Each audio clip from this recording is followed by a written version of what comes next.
Assalamualaikum warahmatullahi wabarakatuh. Waalaikumsalam warahmatullahi wabarakatuh. Alhamdulillahirabbil alamin wa bihi nasta'inu ala umuri dunya waddin wassalatu wassalamu asrofil anbiya'i wa mursalin wa ala alihi wa sahbihi ajmain. Asyhadu an la ilaha illallah wa asyhadu anna Muhammadan abduhu wa rasuluh. Allahumma sholli ala Muhammad wa ala ali Muhammad amma ba'du.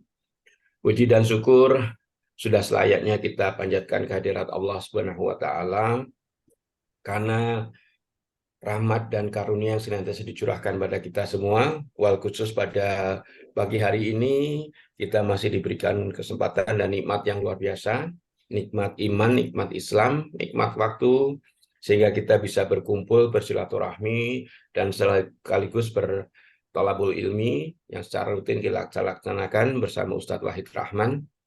Dan pada pagi hari ini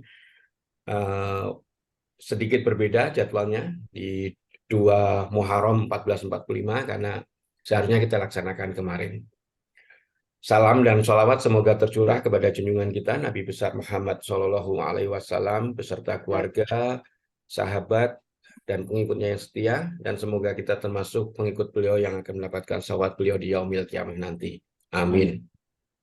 Baiklah Bapak Ibu rekan filah yang dimuliakan Allah, pekan lalu kita sudah membahas sampai dengan ayat ke-32 kalau nggak salah Ustaz, di catatan saya dari 29 sampai 32, dan insya Allah kita akan melanjutkan kajian-kajian Al-Baqarah di surat Al-Baqarah pada pekan ini. Baiklah, karena waktu sudah 5.36, maka waktu dan taklim sepenuhnya saya serahkan pada Ustadz Wahid Rahman. Tafadhol Ustadz. Baik, Assalamualaikum warahmatullahi wabarakatuh. Innal hamdalillah nahmaduhu wa nasta'inuhu wa nastaghfiruh. Wa na'udzu billahi min shururi anfusina wa sayyiati a'malina. May yahdihillahu fala mudilla lahu wa may yudlilhu fala hadiya lahu. أشهد أن لا إله إلا الله وحده لا شريك له وأشهد أن محمدا عبده ورسوله لا نبي ولا رسول بعد وبعد. Alhamdulillah, puji syukur pada Allah karena sungguh atas nikmat, izin serta karunia-Nya pada pagi ini Allah masih menganugerahkan kita nikmat iman Islam, kesehatan, sehingga kita bisa bersama-sama dalam kajian ini. Salawat beserta salam semoga senantiasa tercurah kepada Rasulullah SAW, pada keluarganya, sahabat-sahabatnya, pengikut-pengikutnya, dan tentu kita semua yang mengikutinya. Semoga Allah merahmati kita semua. Ikhwani wa ikhwati fillah, sahabat-sahabat yang semoga senantiasa dirahmati oleh Allah. Kita akan baca ayat ke-33. A'udzu billahi minasyaitonir rajim. قال يا آدم أنبئهم بأسمائهم فلما أنبأهم بأسمائهم قال ألم أقل لكم إني أعلم غيب السماوات والأرض وأعلم ما تبدون وما كنتم تكتمون. طيب. قال يا آدم, ya. Dan Allah Ta'ala berfirman, Ya Adam, wahai Adam, Ambi'hum bi asma'ihim. Ambi'hum bi asma'ihim. Kemudian Allah mengajarkan kepada Adam nama-nama. Falamma amba'ahum. Kemudian mengemukakan nama-nama tersebut kepada para malaikat. Qala alam aqul lakum inni a'lamu ghaibas samawati wal ard wa a'lamu ma tubduna wa ma kuntum taktumun. Ini penting. Hai Adam, beritahukanlah kepada mereka nama-nama benda itu. Maka setelah diberitahukan kepada mereka nama-nama benda itu, Allah berfirman, bukankah sudah kukatakan kepada kalian bahwa sesungguhnya aku mengetahui rahasia langit dan bumi dan mengetahui apa yang kalian lahirkan dan apa yang kalian sembunyikan. Ikhwani wa akhwati fillah yang dirahmati oleh Allah Subhanahu wa taala, kemarin sudah saya jelaskan sebenarnya ini ya. Eh, Ketika malaikat, bukan protes ya, bahasa gampangnya protes kepada Allah, ketika malaikat bertanya hendak akan menciptakan makhluk yang akan membuat pertumpahan darah. Lalu kemudian Allah memberikan pemahaman kepada para malaikat bahwa Adam itu punya beberapa kelebihan, ya. Artinya manusia dengan Allah mengajarkan nama-nama, ya, tentang benda-benda yang ada di muka bumi dan nama-nama benda yang akan dibuat manusia seperti binatang, ya, bahkan seluruh keperluan manusia di dunia ini. Menurut sahabat Anas bin Malik radhiyallahu an, kelak pada hari kiamat semua kaum mukmin akan berkumpul. Kemudian berkata, andaikan kita meminta syafaat yang dapat menyampaikan kita kepada Allah, yang kemarin sudah saya jelaskan, meminta kepada Adam, karena Adam adalah manusia pertama yang diciptakan oleh Allah.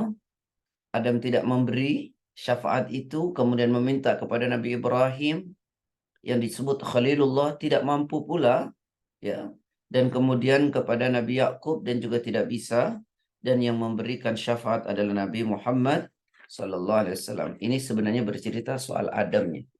Jadi Allah menjelaskan kepada malaikat bahwa Allah memberitahu nama-nama itu kepada Nabi Adam, dan kemudian Adam menyebutkan, dan malaikat kemudian berkata, Maha suci Engkau ya Allah, dan kemudian malaikat tunduk kepada Allah Subhanahu wa taala.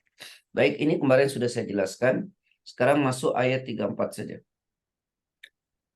A'udzu billahi minasyaitonir rajim. Wa idh qulna lil malaikati isjudu li adama fasajadu illa iblis aba wastakbara wa kana minal kafirin. Wa idh, dan ketika, kulna kami berkata, lil malaikati kepada para malaikat, usjudu, ya, bersujudlah, li adama kepada Adam, fasajadu maka sujudlah para malaikat, illa iblis kecuali iblis, aba wastakbara wa kana minal kafirin, ya. Ia enggan dan takabur, dan adalah dia termasuk golongan orang-orang yang kafir. Ikhwani wa ikhwati fillah, iblis ini awalnya adalah satu kelompok dengan malaikat yang diciptakan berbeda oleh Allah. Malaikat itu dari nur, sedangkan iblis ini adalah dari pucuk panasnya api. Saya ulangi, malaikat itu diciptakan dari nur, dari cahaya, sedangkan iblis ini diciptakan dari pucuk panasnya api. Ini dalam banyak keterangan hadis demikian, ya. Kemudian Ibnu Abbas berkata, pada mulanya iblis ini termasuk salah satu golongan dari kalangan para malaikat, ya, yang disebut bangsa jin. Ya, mereka ini diciptakan dari api yang sangat panas. Aslinya itu mereka disebut al-harith sebenarnya. Saya ulangi ya. Iblis ini sebenarnya salah satu termasuk golongan dari kalangan para malaikat yang disebut jin. Mereka diciptakan dari api yang sangat panas. Nama aslinya itu al-harith, ya, al-harith. Ya. Bahkan iblis ini termasuk penjaga surga, ya. Ya, jadi iblis ini termasuk penjaga surga. Maka karena itu, ketika Allah kemudian menciptakan belakangan Adam, lalu kemudian iblis disuruh untuk sujud kepada Adam, maka iblis tidak mau. Karena mereka menempatkan dirinya lebih mulia daripada Adam. Dia diciptakan dari api yang sangat panas, sedangkan Adam itu diciptakan dari tanah. Karena itulah iblis kemudian tidak mau bersujud kepada Adam. Baik, ini dulu ya. Kemudian kata wa idh qulna lil malaikati isjudu li Adam itu, ya, dan ketika kami berfirman ya kepada malaikat, sujudlah kepada Adam. Ini merupakan apa? Merupakan ujian Allah kepada hambanya. Ujian Allah kepada hambanya untuk apa? Untuk menggambarkan arti taat yang sesungguhnya. Ya. Makanya kemudian seperti ulama Syekh Abdul Azim bin Badawi Al-Khalafi, kan beliau itu mengatakan bahwa sabar itu terhadap 3 hal. Yang pertama adalah sabar terhadap perintah Allah. Kemudian kepada larangan Allah. Yang ketiga pada takdir-takdir Allah. Nah, ayat ini merupakan ujian ya dari Allah kepada hambanya untuk menggambarkan arti taat yang sesungguhnya. Kesabaran dalam melakukan perintah-perintah Allah. Kesabaran untuk melakukan perintah Allah. Yaitu mentaati semua perintah Allah tanpa ragu. Bahkan nih, Allah memerintahkan untuk bersujud kepada makhluk. Ya, bersujud kepada makhluk. Nah, ini betul-betul sebuah ujian waktu itu kepada malaikat dan kepada iblis, ya. Sebagai bentuk ketaatan totalitas kepada Allah. Jadi apapun yang Allah perintahkan, maka hendaklah ditaati. Ya, dan ini kan sulit untuk bisa dilakukan. Karena apa? Malaikat cahaya, kemudian iblis dan jin itu merupakan satu bangsa, yaitu dari api atau al-harith, ya. Kemudian disuruh menghormati atau sujud kepada Adam yang diciptakan dari tanah. Ketika dia kemudian mengingat asal ciptaannya, maka dia tidak akan melakukan. Makanya ini merupakan ujian Allah kepada hambanya untuk menggambarkan arti taat yang sesungguhnya. Mentaati semua perintah Allah tanpa ragu. Oleh karena meskipun sujud kepada makhluk. Nah, kenapa? Ini adalah dalam rangka taat kepada Allah gitu loh. Bersujud kepada Adam dalam rangka taat kepada Allah. Ini pemahaman pertama. Pemahaman kedua, kata sujud itu bukan sujud yang sesungguhnya seperti hamba kepada Allah, tapi di sini ulama mengartikan kata sujudnya itu lebih pada penghormatan kepada Nabi Adam alaihissalam, kepada makhluk. Ya, ini menjelaskan bahwa kita ya tidak boleh sombong lah gitu. Saya pernah menyampaikan, mungkin masih ingat ya Bu ya, Bapak Ibu, konsep teologi dalam Islam itu diterima oleh orang musyrik jahiliyah pada zaman jahiliyah. Ketika Nabi menawarkan konsep teologi Islam, itu mereka terima. Karena memang konsep teologi Islam itu simple, ya, yaitu menuhankan Allah, tauhid, monologi. Yang mereka tidak terima adalah ketika kemudian Islam membuang kasta-kasta sosial. Ketika Islam kemudian menyamakan seluruh manusia. Tidak lagi dilihat dari sukunya, karena suku itu di bangsa jahiliyah adalah sesuatu yang sangat diagungkan. Tidak lagi kepada gender laki dan perempuan, di mana masa jahiliyah kalau punya anak laki adalah kehormatan. Dan kemudian tidak lagi memperlihatkan kekayaan dan seterusnya. Nah, ini yang paling sulit diterima oleh orang jahiliyah. Nah, ini juga terjadi pada masa itu pada iblis. Dia tidak mau, gitu ya. Maka waktu itu, ini kembali kepada zaman jahiliyah, Abu Jahal itu berkata, bagaimana mungkin saya harus disamakan dengan Bilal, seorang budak, ya, dengan kemudian Zahid, dan kemudian dengan Salman Al-Farensia yang miskin. Nah, kasta sosial yang disamakan ini mereka tidak mau. Karena mereka masih membuat kelas-kelas sosial. Baik karena suku, keturunan, harta, jabatan, dan seterusnya. Nah, ini yang mereka tidak terima. Konsep teologinya sebenarnya mereka terima karena sangat simpel. Tapi konsep sosial ini yang mereka sangat tidak suka. Karena Islam datang menyamakan semua manusia tanpa terkecuali, kecuali saja karena ketakwaan. Nah, ini kemudian muncul Quran itu surat 49 ayat 13. Ya ayuhan nas inna khalaqnakum min dzakari wa unsa wa ja'alnakum syu'uban wa qabaila lita'arafu inna akramakum indallahi atqakum. Monggo. Auzubillahiminasyaitonirrajim. Wahai manusia, sungguh kami telah menciptakan kamu dari seorang laki-laki dan seorang perempuan. Kemudian kami jadikan kamu berbangsa-bangsa dan bersuku-suku agar kamu saling mengenal. Sungguh yang paling mulia di antara kamu di sisi Allah ialah orang yang paling bertakwa. Sungguh Allah Maha Mengetahui, Maha Teliti. Nah, Allah kan bilang tuh, ya. Apa kata Allah? Hai manusia, kami ciptakan kalian ada laki, ada perempuan. Ini kan gender ya. Tidak kemudian laki lebih hebat, perempuan lebih keren. Tidak. Kemudian berbangsa-bangsa. Tidak kemudian bangsa Arab lebih baik dari bangsa Asia, dari Eropa dan Amerika serta Afrika. Tidak. Ya gitu ya. Kemudian bersuku-suku. Tidak suku Quraisy waktu itu lebih baik dari suku ini, suku itu, suku ini. Tidak.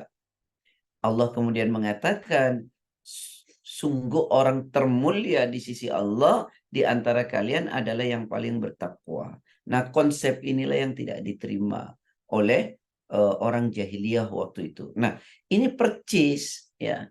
Iblis itu tidak terima. Iblis tidak mau karena menempatkan dirinya itu lebih hebat daripada Adam. Maka ketika Allah berfirman, wa idh qulna lil malaikati isjudu li adama fasajadu illa iblis, ya. Aba wastakbara wa kana minal kafirin. Dan ingatlah ketika Allah berfirman kepada malaikat, sujudlah kepada Adam, maka sujudlah sujudlah malaikat kecuali iblis. Dengan berkata, kata iblis, aku diciptakan dari api, sedangkan Adam dari tanah. Ya, aba wastakbara wa kana minal kafirin. Ya, maka dia termasuk orang-orang yang kafir. Nah, itu yang pertama pemahamannya ya. Kemudian tadi Ana sampaikan bahwa malaikat sujud walaupun kepada Adam ya sujud benar, itu makna yang pertama sebagai wujud arti ketaatan yang sesungguhnya. Ya, mentaati semua perintah Allah tanpa keraguan. Nah, pemahaman kedua sujud di situ maknanya adalah sekedar menghormati. Nah, menghormati. Nah, iblis tidak mau.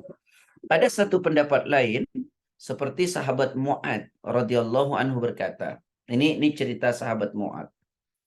Ketika sampai di negeri Syam, beliau dalam perjalanan dari Madinah sampai ke negeri Syam. Syam itu mulai dari Syria sampai Palestina itu adalah Syam. Nah, ketika saya sampai di Syam, ini ada fenomena kata beliau, saya melihat orang-orang sujud kepada pendeta dan uskup mereka.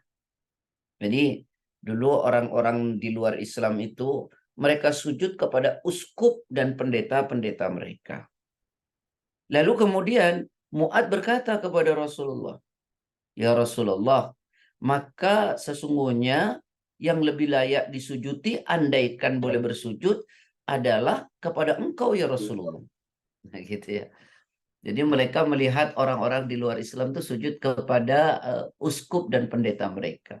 Lalu sahabat Mu'ad ini maksudnya bin Jabal, berkata kepada Rasulullah, andaikan orang boleh sujud kepada manusia, engkaulah yang layak harus disujudi wahai Rasulullah.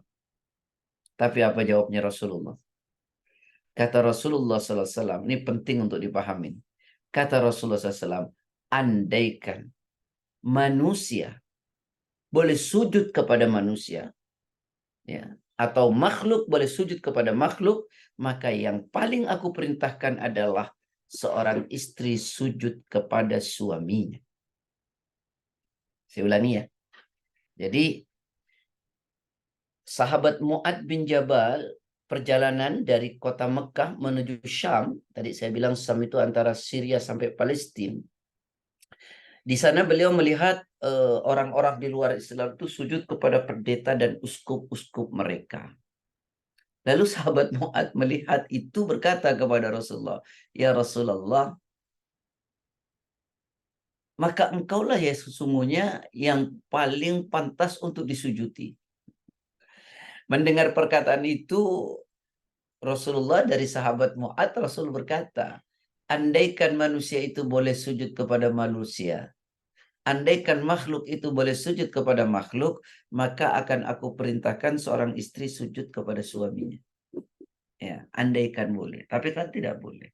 Ya, tidak boleh sujud kepada makhluk, karena sujud itu boleh hanya kepada Allah. Kita tidak boleh menghambakan diri kita kepada makhluk, hanya boleh kepada Allah Subhanahu wa taala. Nah, ini gambarannya, ya.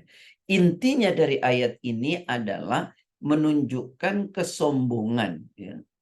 Menunjukkan kesombongan tentang iblis, ya, tentang iblis. Dan kesombongan ini adalah menurut tafsir Ibnu Katsir yang kemudian dinukil oleh Imam Ibnu Qayyim Al-Jauzi adalah merupakan dosa pertama. Ya. Dosa pertama, dosa yang paling tua, ya, adalah kesombongan. Ya. Ini kata Imam Ibnu Qayyim, dinukil oleh Imam Ibnu Qayyim dari tafsir Ibnu Katsir, bahwa dosa yang paling tua itu adalah kesombongan, ya, kesombongan. Sebelum sampai ke sini, saya ingin menjelaskan sombong yang sering ada di masyarakat, tapi kita nggak ngerti atas nama agama. Ya. Misalnya nih, orang diberikan kelebihan oleh Allah. Ya, kelebihan oleh Allah itu ada namanya karomah, ada namanya ma'unah, ada namanya istidrak. Itu kan kelebihan-kelebihan semua yang Allah berikan.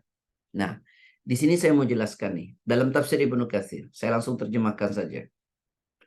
Kata ulama, jika Allah memberikan karomah kepada seseorang, jika Allah memberikan karomah kepada seseorang atau kelebihan, gitu ya, maka hal itu belum tentu merupakan bukti kewalian seseorang. Ini jelas nih ya. Saya membacakan ini dalam tafsir Ibnu Katsir. Nih, jika Allah memberikan kelebihan kepada seseorang, maka hal itu belum tentu merupakan bukti kewaliannya. Kan sekarang ini kalau ada orang punya kelebihan begini-begini, wali, wali, wali.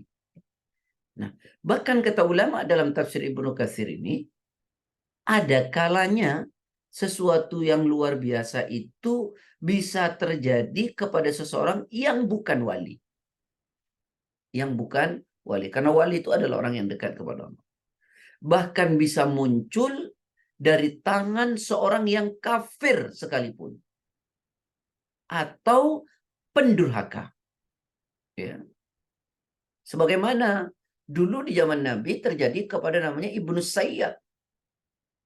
Bahkan Ibnu Sayyad itu bisa meleparkan badannya, ya, kepada Ibnu Sayyad.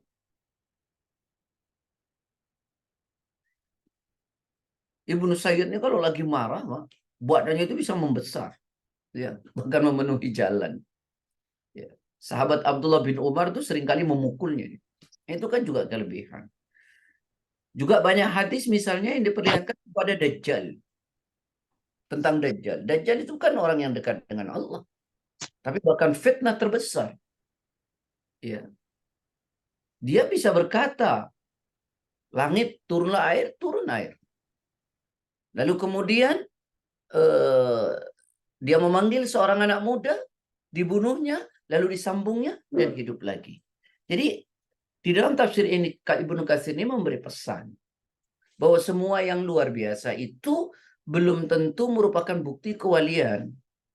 Ada kalanya bahkan yang luar biasa itu bisa terjadi pada seorang yang bukan wali, bahkan muncul dari tangan seorang yang kafir, bahkan pendurhaka. Ya, kepada manusia biasa yang terjadi di zaman Nabi, yaitu seperti kepada Sayyad, Ibnu Sayyad.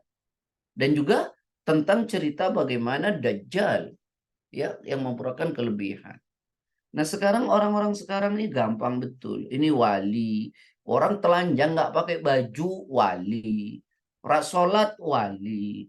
Sholatnya nggak kelihatan. Bagaimana ceritanya? Ada orang yang lebih hebat dari Nabi? Kan tidak mungkin. Nabi ya sholat, Nabi ya syariat. Gitu. Nah, ini hati-hati di sini ya, hati-hati. Nah, ini bentuk kesombongan seseorang dan orang-orang juga yang membuat orang ini menjadi sombong. Ya, gimana mungkin orang di masjid nggak pakai baju sambil ngerokok, lalu dicium-cium tangannya wali. Ini kan ngajinya nggak jelas. Ya, mohon maaf lahir batin, karena saya tidak ingin umat ini menjadi tersesat.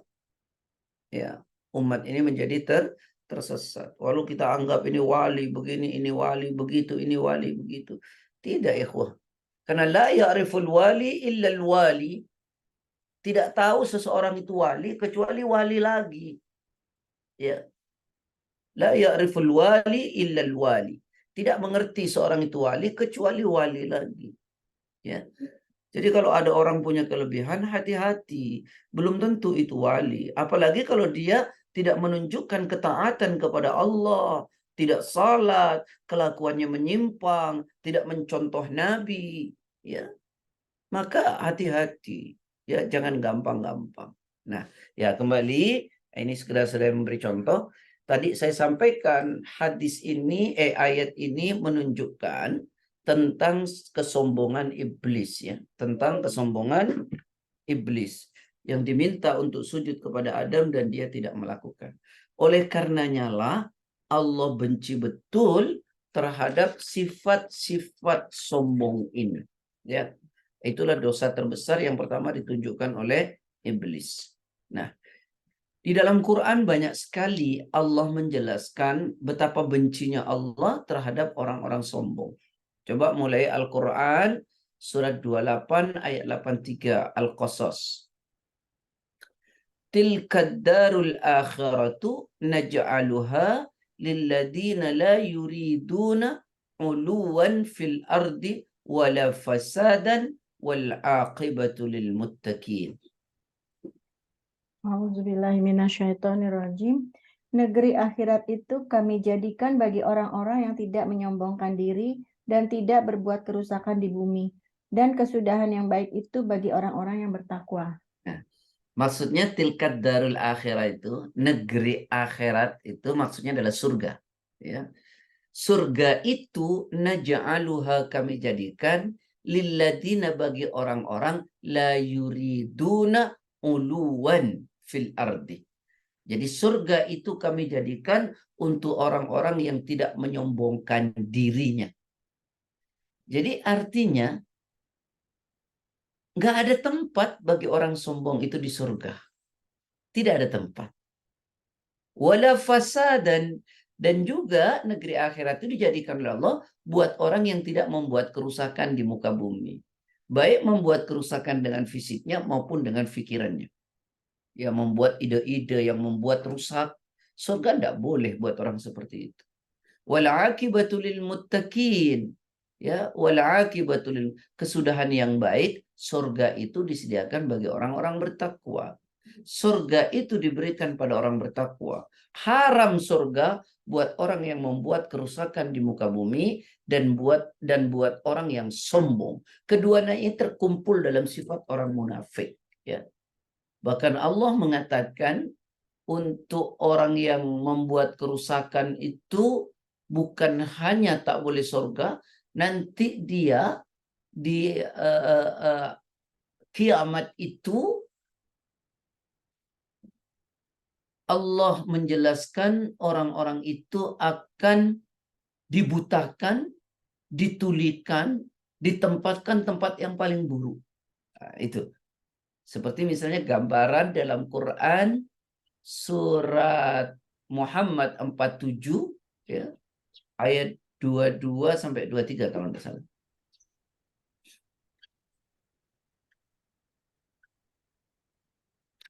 Fahal asaitum in tawallaitum an tufsidu fil ardi wa tuqatti'u arhamakum ulaika alladhina la'anahumullah fa asammahum wa a'ma absarahum. Monggo. A'udzubillahiminasyaitonirrajim. Maka apakah sekiranya kamu berkuasa, kamu akan berbuat kerusakan di bumi dan memutuskan hubungan kekeluargaan? Mereka itulah orang-orang yang dikutuk Allah, lalu dibuat tuli pendengarannya dan dibutakan penglihatannya.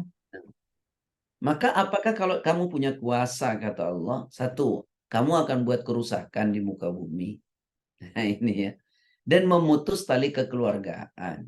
Kalau itu yang kamu lakukan, itulah orang-orang yang mendapat kutukan dari Allah. Ya. Fa'asammahum. Bukan hanya dikutuk oleh Allah. Mereka itulah orang yang pendengarannya nanti ditulikan oleh Allah.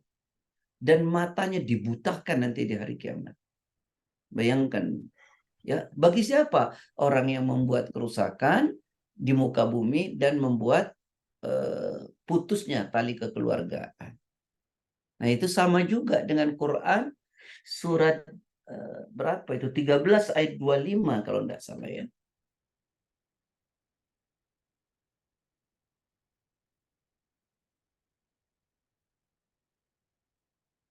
Salah, bukan ayat 25. Berarti salah saya. Surat 13 ayat berapa itu? Ini betul. Walladzina yanquduna ahdallah min ba'di mitsaqihi wa yaqta'una ma amara Allah bihi ay yusalla wa yufsiduna fil ard. Ulaika humul la'na wa lahum su'ud dar. Benar ya ayat 25. Silakan. A'udzubillahi minasyaitonirrajim.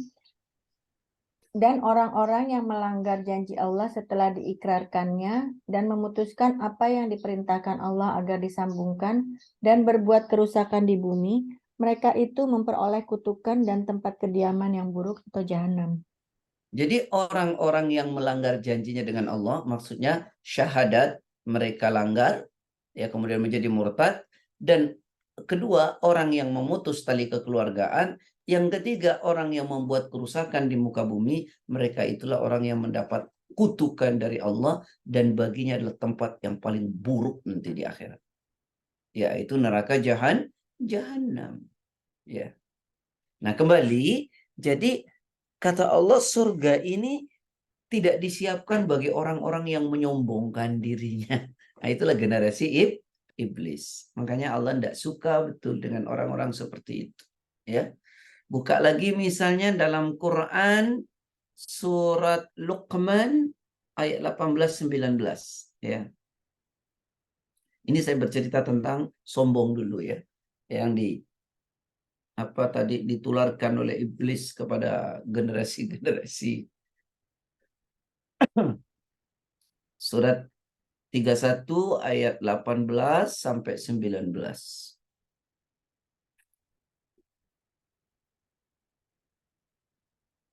Wala tusa'ir khaddaka lin-nasi wala tamshi fil ardi maraha.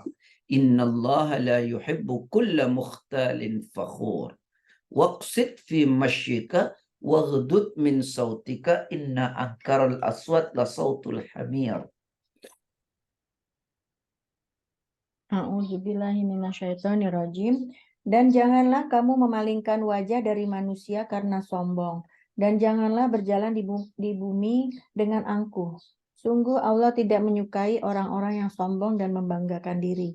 Dan sederhanakanlah dalam berjalan dan lunakanlah suaramu. Sesungguhnya seburuk-buruk suara ialah suara keledai. Jadi Allah bilang, janganlah kau memalingkan mukamu dari manusia karena sombong. Nah, kita suka nggak sadar tuh ya. Secara fisik maknanya, kadang-kadang kita ngobrol sama orang itu atau ditanya orang, kalau kita anggap nggak selevel, itu kadang-kadang kita suka nggak ngeliat. Nah, ini hati-hati. Perlakukan semua orang sama. Kalau tidak, kita seperti iblis tadi, ya, yang tidak mau melakukan perintah Allah menghormati Adam. Ya, jadi kata Allah, janganlah kamu memalingkan mukamu dari manusia karena sombong. Dan janganlah kamu berjalan di muka bumi ini dengan angkuh. Sesungguhnya Allah tidak menyukai orang yang sombong lagi membanggakan dirinya. Allah nggak suka. Sekarang kalau Allah nggak suka, sedangkan surga itu diberikan oleh Allah karena rahmatnya, karena cinta dan sayangnya. Nah kalau Allah nggak suka, maka ya nggak dapat surga. Ya, nggak dapat surga. Maka sampai pada ayat 19-nya Allah bilang, ayo waqsid fi masyik, kata Allah. Berlaku wajarlah dalam berjalan. Waghdud min sautik, lunakkan dalam suaramu berbicara itu. Inna angkaral aswat la sautul hamir. Lalu Allah beritahu, seburuk-buruk suara itu suara keledai. Melengking suaranya tapi nggak ada maknanya. Ya, melengking suaranya kencang tapi nggak ada maknanya. Jadi Allah nyuruh kita ini jadi orang yang rendah hati begitu ya. Makanya kemudian Allah baru mengakui hambanya itu yang benar adalah mereka yang rendah hati. Seperti dalam Quran surat 25 ayat 63. Wa ibadur rahmanil ladina yamshuna 'alal ardi hauna wa idza khatabahumul jahiluna qalu salama. Silakan. A'udzubillahi minasyaitonirrajim. Adapun hamba-hamba Tuhan yang Maha Pengasih itu adalah orang-orang yang berjalan di bumi dengan rendah hati. Dan apabila orang-orang bodoh menyapa mereka dengan kata-kata yang menghina, mereka mengucapkan salam. Nah, ini kan orang-orang yang dianggap oleh Allah hambanya. Allah sayang, Allah cinta. Kebalikan dengan sombong tadi. Hamba-hamba Allah yang Maha Pengasih itu adalah siapa? Satu, mereka yang berjalan di bumi dengan rendah hati, tidak sombong, tidak angkuh, gitu. Baru dianggap hamba oleh Allah. Selama orang itu sombong, Allah nggak nganggap. Dan yang kedua adalah orang yang apabila ditegur oleh orang jahil dengan cacian makian, ya, dia mengucapkan salam. Artinya orang yang jika dicaci dimaki dia meresponnya dengan doa gitu ya. Artinya merespon keburukan itu dengan kebaikan. Nah, itu baru hamba Allah yang benar.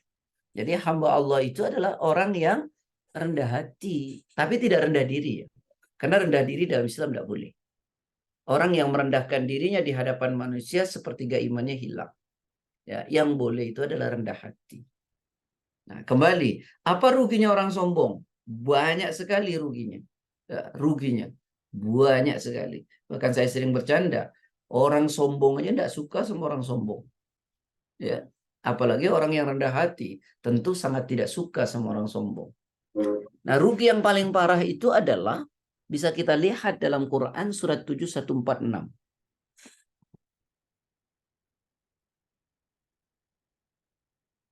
Mohon maaf nih ya, banyak buka ayat. Karena memang tafsir itu ya ayat dengan ayat. Sa'asrifu an ayati alladhina yatakabbaruna fil ardi bighairil haq. Wa iyaraw kulla ayatin la yu'minu biha.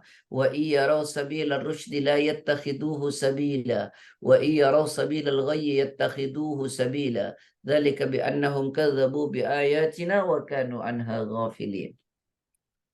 A'udzubillahi minasyaitonirrajim. Akan aku palingkan dari tanda-tanda kekuasaanku orang-orang yang menyombongkan diri di bumi tanpa alasan yang benar. Kalaupun mereka melihat setiap tanda kekuasaanku, mereka tetap tidak akan beriman kepadanya. Dan jika mereka melihat jalan yang membawa kepada petunjuk, mereka tidak akan menempuhnya. Tetapi jika mereka melihat jalan kesesatan, mereka menempuhnya.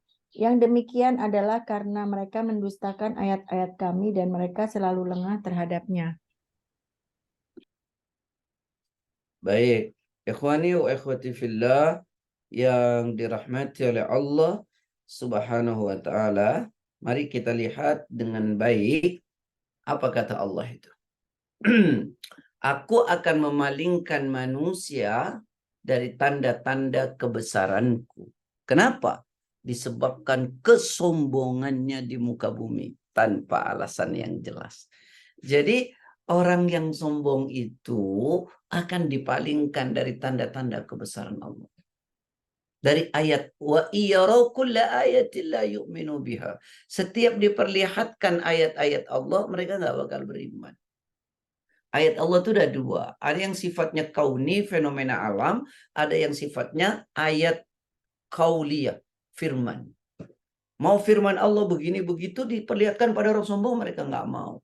Bahkan jangankan ayat yang dibaca, fenomena alam yang diperlihatkan oleh Allah. Nih kayak gini, mestinya kamu jangan sombong loh. Tuh ternyata Allah kasih begini, kamu nggak bisa apa-apa loh. Itu pun nggak ngaruh buat orang sombong. Nah, ini bahayanya orang sombong. Ya. Makanya ada hadis mengatakan ini bahaya kedua nih. Ini hadis sekarang. dari Abdullah bin Mas'ud radhiyallahu an. Anin Nabi sallallahu alaihi wasallam, dari Nabi Muhammad sallallahu alaihi wasallam. La yadkhulul jannata man kana fi qalbihi mithqala dzarratin min kibrin. Takkan masuk surga, tak masuk surga gitu ya. Orang yang ada kesombongan dalam hatinya walau hanya sebiji dzarrah. Sebiji dzarrah itu ada ulama memahami sebiji sawi. Ada ulama memahami itu benda terkecil. Ya, benda terkecil itu seperti debu. Ya. Takkan masuk surga orang yang dalam hatinya ada sombong walau hanya seperti debu. Begitu bahayanya sombong itu. Karena sifat sombong itu hanya boleh dimiliki oleh Allah. Jangan sampai seperti yang terjadi tadi pada iblis ya. Faqala ar-rajul, ketika sahabat mendengar apa yang disampaikan oleh Rasulullah bahwa orang yang ada kesombongan tidak akan dapat surga, begitu takutnya sahabat itu sampai tanya. Faqala rajulun, ada seorang laki-laki bertanya kepada Rasulullah, innar rajula yuhibbu an yakuna thawbuhu hasanan wa na'luhu hasanatan. Ya Rasulullah, gimana kalau misalnya ada orang dia senangnya berpakaian yang bagus dan beralas kaki yang bagus. Apakah itu termasuk sombong ya Rasulullah? Kalau orang senang pakai baju bagus dan kemudian sepatu atau sandalnya bagus. Qala, Nabi mengatakan, innallaha jamil yuhibbul jamal.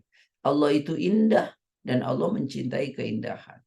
Selama tidak untuk menyombongkan dirinya. Ya. Ya, kalau dia niatnya karena Allah, ya Allah itu indah dan Allah mencintai keindahan, maka itu tidak termasuk sombong. Lalu kemudian Rasul mengatakan di ujungnya, apa kata Rasulullah? Al-kibru batarul haq. Al-kibru batarul haq. Sombong itu menolak kebenaran. Ya orang kalau sombong merasa dirinya pintar, ada ide dari siapapun dia nggak terima. Orang yang sombong merasa dirinya pintar, disampaikan ayat dan hadis, kebenaran mereka pun tidak terima. Begitulah orang sombong. Batarul haq. Ya, ditutupi dari kebenaran. Dan yang kedua, orang sombong itu ghamtun nas, suka menyepelekan orang. Selalu karena menganggap dirinya lebih bagus, lebih hebat, lebih mulia, lebih besar. Sehingga kecenderungannya dia menyepelekan orang. Itulah orang sombong. Jadi orang sombong itu ditutupi dari kebenaran, orang sombong itu menyepelekan orang. Ya seperti iblis tadi, karena sombongnya dia menyepelekan Adam, gitu ya. Karena sombongnya dia tidak menerima kebenaran yang Allah perintahkan untuk menghormati atau untuk sujud. Nah, itulah kesombongan. Ya, bahaya sekali orang sombong ini ya. Tempatnya tidak bisa di surga, dan kemudian Allah benci kepada orang yang sombong. Ya, Allah sangat benci.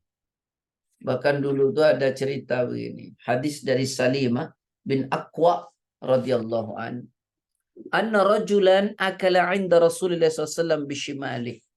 Ada seseorang yang waktu itu makan di samping Nabi dengan tangan kirinya. Ya. Ada seorang yang makan bahkan di hadapan Nabi ya, dengan tangan kirinya. Faqala, lalu Nabi bilang sama dia, kul biyamini, makanlah dengan tangan kananmu, kata Nabi. Lalu qala, dia menjawab, la astati. La astati. Apa itu? Saya tidak bisa ya Rasulullah. Maka qala, Nabi mengatakan, lastata'ta. Ya, semoga kamu tidak bisa betulan, kata Rasulullah. Ma mana'ahu illa al-kibra. Yang membuat kamu tidak bisa dan mencegah kamu makan dengan tangan kananmu itu karena sombong kamu, kata Nabi.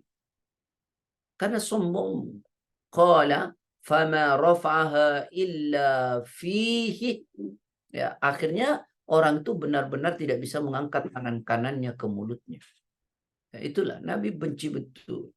Jangan makan dengan tangan, karena dia makan dengan tangan kirinya waktu itu karena kesombongannya. Orang-orang Arab itu kan begitu. Ya. Maka hati-hati, kita ini kadang-kadang suka nggak sadar. Ya, suka nggak sadar. Ya. Nah, itulah sombong.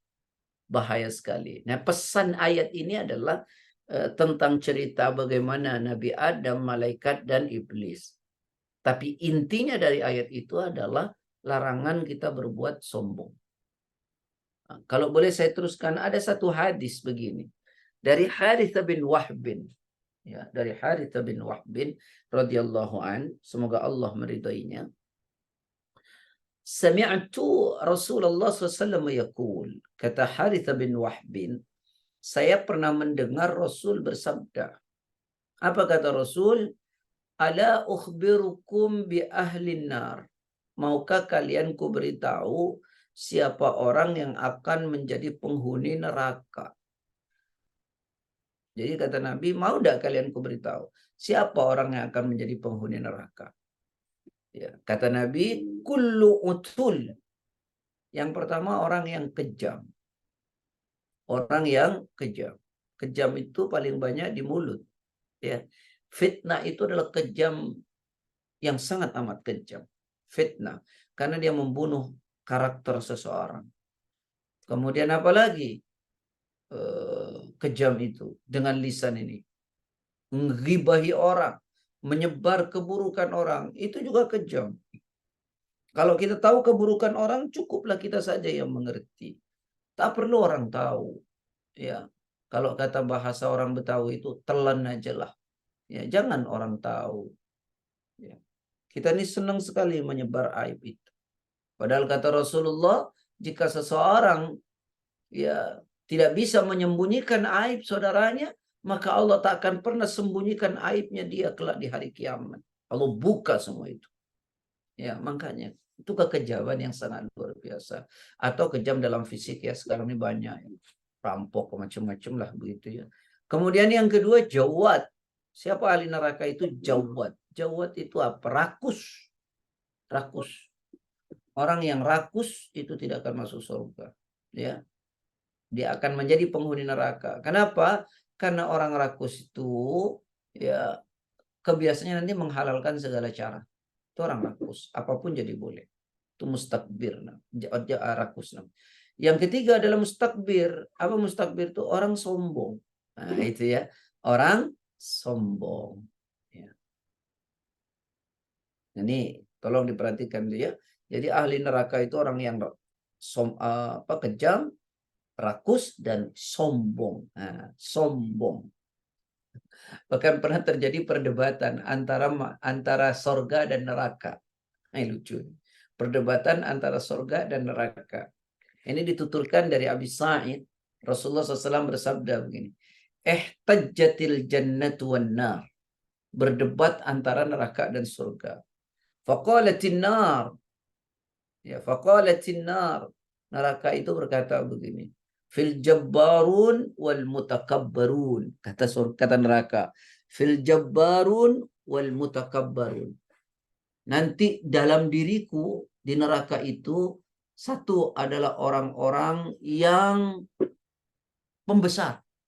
Orang-orang pembesar. Orang-orang pembesar. Yang kedua adalah orang-orang sombong.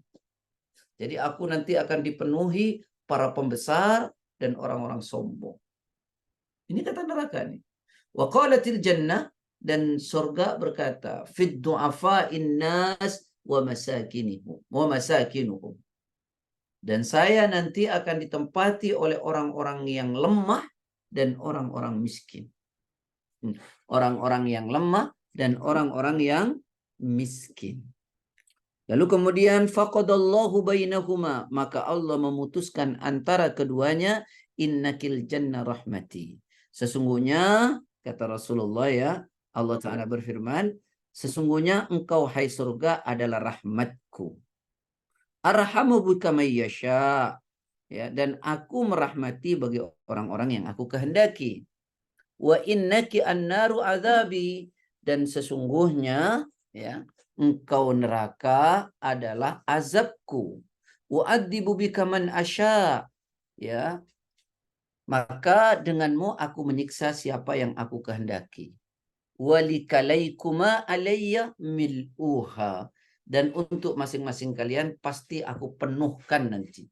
Nah, jadi nanti banyak penghuni surga itu adalah orang-orang lemah dan orang-orang miskin. Banyak penghuni neraka itu adalah pembesar, mohon maaf, dan orang-orang sombong. Ya. Tapi bukan berarti nanti kita tidak boleh jadi penguasa, tidak boleh. Bukan gitu. Kita kejar itu, tapi untuk mendapatkan ridho Allah, memperjuangkan umat, memperjuangkan agama Allah dengan berbuat adil. Ya. Nah, tapi kebiasaan orang kalau sudah jadi pembesar itu lupa. Makanya kebanyakan isi surga itu pembesar dan orang-orang sombong. Ya, pembesar dan orang-orang sombong.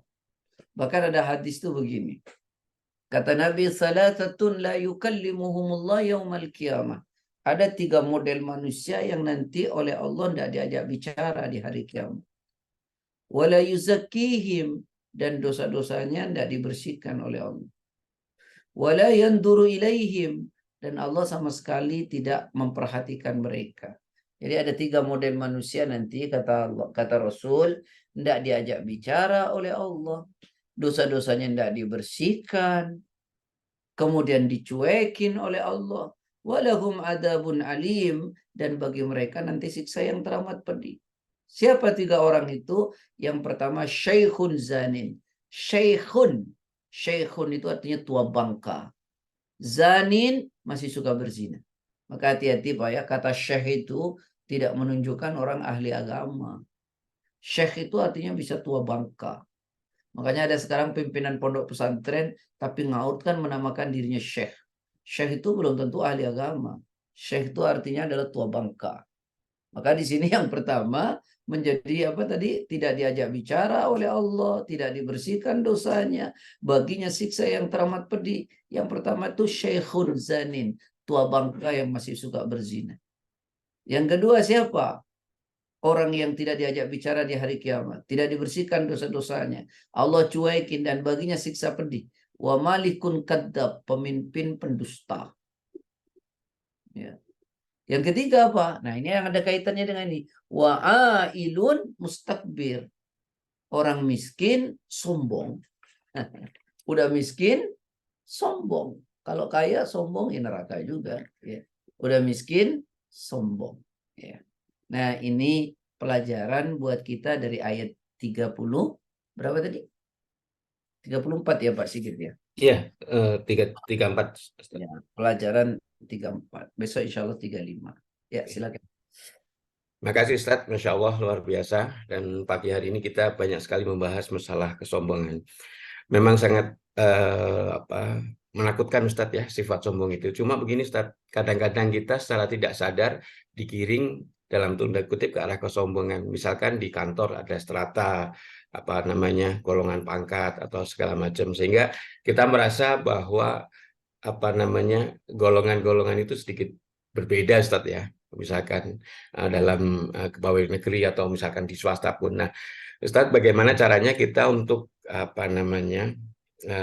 keluar dari keadaan itu, Ustadz? Kita sering sekali terpaku dengan golongan-golongan itu sehingga terbawa dalam kehidupan. Kemudian yang kedua, apakah ada amalan Ustadz ya yang bisa menahan kita untuk tidak sombong itu, Ustadz? Terima kasih.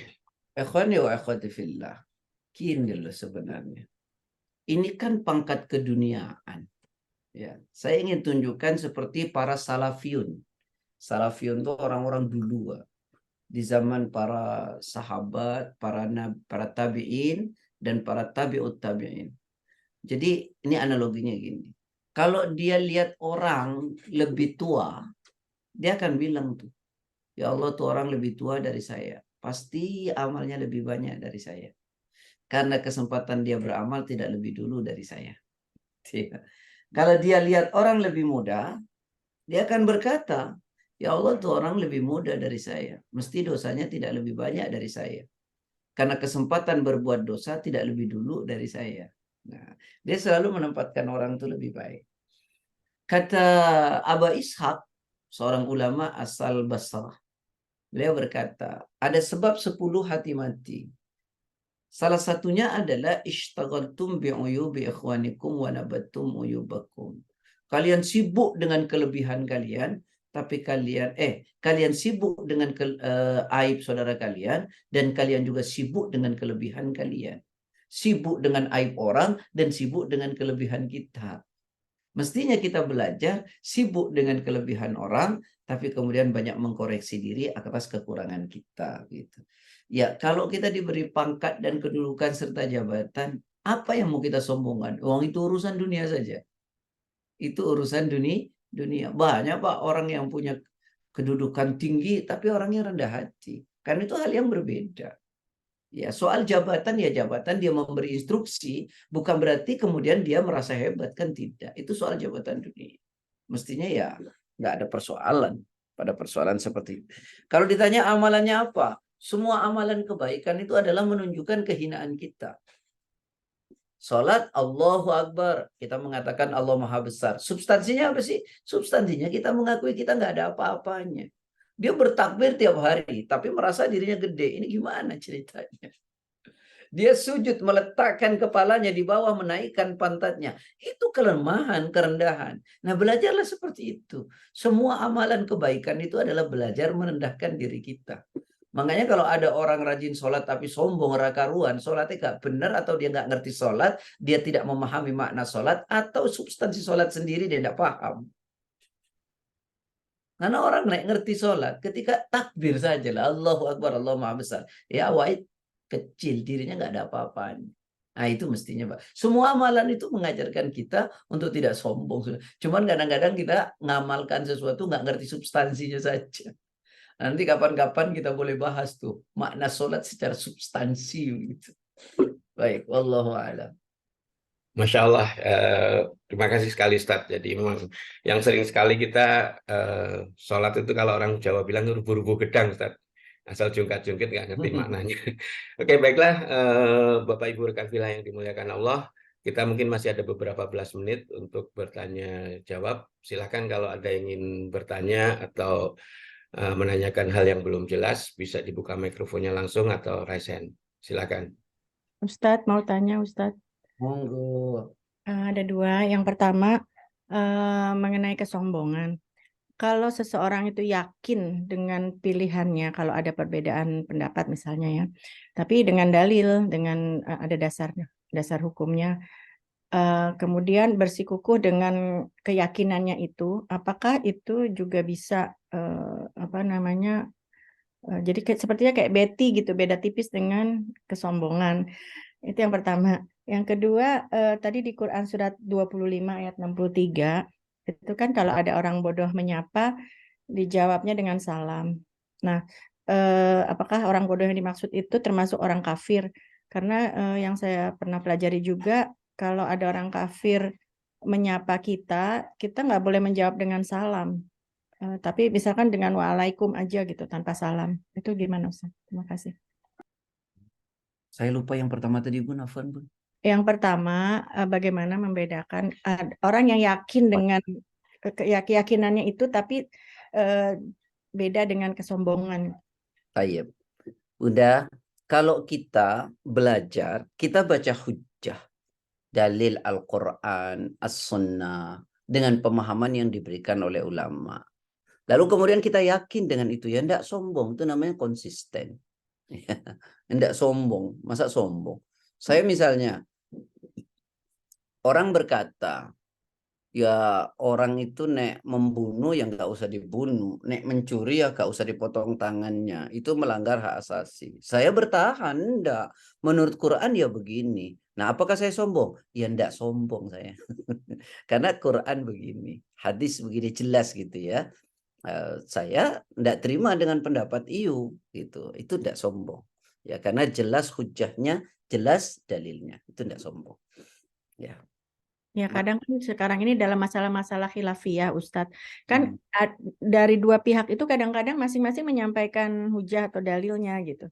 Sementara kalau masing-masing merasa benar dengan pegangan dalil atau hujahnya masing-masing, itu akhirnya jadi kecenderungannya menyatakan yang lain itu salah gitu. Begini, yang jelas itu. Dudukan dulu, apa tuh khilafiyah? Khilafiyah itu adalah satu dalil yang menimbulkan interpretasi berbeda. Dan interpretasinya ada rujukannya, ulama mana, kitab apa. Nah, gitu. Nah, sekarang ini yang jadi persoalan, orang itu menganggap khilafiyah, yang satu berdalil, yang satu tidak berdalil. Hanya katanya. Bahkan ketika dia berinterpretasi, interpretasinya pun tidak ada rujukannya.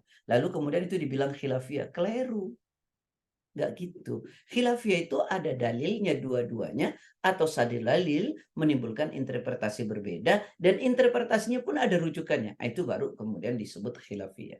Orang sekarang juga terlalu gampang mengatakan khilafiyah, padahal satu berdalil, satu tidak berdalil. Itu satu. Yang kedua, saya juga ingin ingatkan. Nah, orang awam ini kadang-kadang suka berdebat gitu ya. Ya sudahlah, enggak usah berdebat, tanyakan sama yang mengerti, nanti dijelaskan yang mengerti, ya sudah gitu ya. Nah, kita ini cuma engkel-engkelan saja, sebenarnya kita tidak ngerti gitu. Saya punya pengalaman kemarin tuh mengajar, saya lalu kemudian diprotes. Saya diprotes itu bagi saya hal biasa ya. Lalu kemudian tidak bisa begitu, tidak bisa begini, tidak bisa begitu. Saya bilang ini dalilnya begini Pak, ini dalil. Itu khilafiyah. Khilafiyahnya coba Bapak terangkan dari mana khilafiyahnya, ada pendapat yang lain. Ya pokoknya khilafiyah. Nah, itu kan susah kalau yang kayak gitu. Ya gitu ya. Ya tapi kita juga nggak boleh sombong, ya sudah. Kalau Bapak tidak mau, tidak apa-apa. Karena hidayah kan milik Allah. Sederhana sih sebenarnya, sederhana. Ya, itu pada persoalan yang dianggap khilaf gitu ya. Khilaf itu bukan dijadikan dalil, khilaf itu dicarikan dalil. Ini salahnya kita. Saya ulangi, khilafiyah itu tidak bisa dijadikan dalil, tapi khilafiyah dicarikan dalil. Dipahami nggak Bunda? Ya, Ustaz. Jadi khilafiyah bukan dijadikan dalil, tapi khilafiyah dicarikan dalil. Nah, orang terlalu gampang bicara soal khilafiyah. Padahal khilafiyah itu satu dengan dalil, satu dengan pikiran dia. Satu dengan dalil, satu dengan kemauan dia. Itu nggak pernah bisa disebut khilafiyah. Gitu. Dipahami tak? Iya, Ustaz. Alhamdulillah. Yang kedua, Ustaz. Yang keduanya. Ada 2 pertanyaan tadi, Ustaz. Saya kok mabuk ini. Yang kedua mungkin bisa diulangi, Bu Anita. Yang kedua itu kan di dalam Quran surat 25 ayat 63. Iya. Apabila ada orang bodoh menyapa mereka, dijawab dengan salam. Nah, kalau apakah pengertian orang bodoh itu sama dengan termasuk juga orang kafir? Kan kita nggak boleh menjawab salam ya terhadap orang kafir. Sebenarnya ini tidak berkenaan dengan salam. Kalau dilihat dalam tafsir Ibnu Katsir, kata yang mengatakan wa idza khotabahumul jahiluna qalu salama. Jika orang bodoh menyapa mereka, maka jawab dengan kata yang mengandung keselamatan. Itu yang dimaksud adalah orang yang suka mencaci, memaki, menghina. Maka kita tidak boleh membalas dengan cacian, makian, dan hinaan yang sama. Tapi doakan dia, ya, atau jawab dengan kata yang baik. Ya. Kalau persoalan dimaknai orang kafir, tidak ada dalil itu, tapi kemudian bahwa ada dalil yang lain nanti persoalan berbeda. Kalau orang kafir mengucapkan salam, kita jawab wa alaik. Gitu. Itu ada dalil yang berbeda. Tapi maunya ayat ini bukan ke situ. Maunya ayat ini adalah bahwa orang jahil yang disebut adalah orang yang suka mencaci, memaki, menghina. Ya maka kita tidak boleh jawab dengan cacian, makian, dan hinaan yang sama. Tapi kita jawab dengan kata yang baik, semoga kebaikan kita bisa menjadi dakwah buat dia. Itu yang dimaksud, Bu. Iya. Oke, cukup jelas, Bu Anita? Ya, cukup. Oke. Afwan. Mungkin ada yang ingin bertanya lain, silakan untuk dibuka mikrofonnya. Atau silakan di raise hand. Alhamdulillah. Tidak ada. Monggo kalau ada yang lain, masih 6.39, mungkin ada sekitar 6-7 menit lagi kalau ada yang ingin bertanya. Saya Pak Monggo ya Mbak Fia, monggo. Assalamualaikum Ustadz. Waalaikumsalam Ibu. Saya ingin bertanya aja. Saya punya keponakan yang sejak lahir itu punya kemampuan untuk melihat hal-hal yang tidak biasa dilihat orang lain. Jadi kayak Indigo. Ya indigo gitu. Indigo. Nah, iya indigo. Nah, sebetulnya apa sih yang harus dilakukan untuk keponakan saya itu ya Ustadz? Maksudnya kan banyak yang berpendapat bahwa kemampuan ini harus ditutup gitu karena itu adalah apa namanya kesalahan lah gitu. Nah, menurut pendapat Ustadz, bagaimana yang harus dilakukan dengan anak ini? Karena anak ini memang posisinya ditutup kemampuannya adalah Ustadz yang diminta oleh orang tuanya karena dianggap salah lah. Tapi anak ini terus jadi apa ya? Mungkin merasa nggak enak, jadi stres. Jadi gimana ya? Agak gampang lah gitu loh. Gimana Ustadz baiknya Ustadz? Ini Terima Bunda kasih. yang baik. Itu namanya amrun khorik. Amrun khorik itu sesuatu yang di luar kebiasaan. Ya. Ada yang tadi saya sebut bisa karoma, bisa mauna, bisa istidrak. Atau bahasa kita indigo ya. Ya. Nah, ibu yang dirahmati oleh Allah, kalau dia masih anak-anak, sebenarnya dengan sendirinya nanti hilang. Ya, dengan sendirinya nanti hilang. Tapi itu menyiksa ya, bahwa hal seperti itu akan menyiksa dirinya sendiri. Nah, yang paling bagus adalah berikan kalau dia udah agak dewasa, bisa berikan ayat-ayat ruqyah. Atau dia rajin-rajin membaca maksurat, ya, dan membaca doa pagi petang. Itu akan hilang nanti dengan sendirinya. Atau bisa diruqyah, ruqyah syar'iyah ya. Bukan istilah Ya. ditutup, macam-macam tuh nggak ada ya. Ruqyah syar'iyah. Karena itu semua kan bantuan setan. Nah, nanti akan hilang sendirinya insya Allah. Di ruqyah. Dengan ruqyah syar'iyah ya. Atau kemudian dia amalkan maksurat kalau sudah agak dewasa. Karena dia sudah bisa membaca. Atau dengan amalan selain maksurat adalah doa pagi, dikir pagi petang. Itu pun. Bukan Oh. ditutup itu dengan cara apa enggak lah. Baca namanya ayat-ayat ruqyah. Dibacakan ayat ruqyah. Dan yang paling baik meruqyah dirinya sendiri. Atau orang tuanya. Nah, nih kalau saya boleh ajarkan, orang tuanya pegang jempol tangan kanannya, baca surat Al-Baqarah 10 ayat, 4 ayat pertama, kemudian ayat kursi dan 2 setelahnya, lalu kemudian 3 ayat terakhir. Dan itu ada dalam tafsir Ibnu Katsir. Dan itu hadis. Oh. Gitu. Bisa pelan-pelan Ustadz, biar saya catat. Pelan-pelan. Mau ruqyah Yang tadi maksudnya Iya. 10 ayat ya, Al-Baqarah. Al-Baqarah 10 ayat. 10 ayatnya Al-Baqarah maksudnya 4 ayat pertama. 4 ayat pertama. Kemudian 1 ayat kursi dan 2 setelah ayat kursi. Itu masih dalam surat Al-Baqarah itu kan. Ya. Ayat kursi dan 2 setelahnya. Berarti sudah 7 kan. 7. Dan 3 ayat terakhir. Ya. Kata Nabi, kalau baca dia di pagi hari, ya sampai sore dia tidak akan diganggu setan. Kalau dia bacanya di malam hari sampai pagi dia tidak akan diganggu setan. Baik. Terima kasih Pak Ustadz. Tapi ini anak sebenarnya udah umur 17 tahun sekarang. Dia bisa meruqyah dirinya sendiri. Suruh Ya. rajin baca maksurat dan baca Ya. ayat dan baca doa zikir pagi petang. Baik.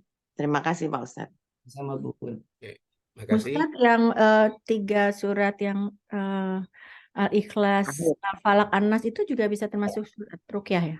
Hadis yang berbeda.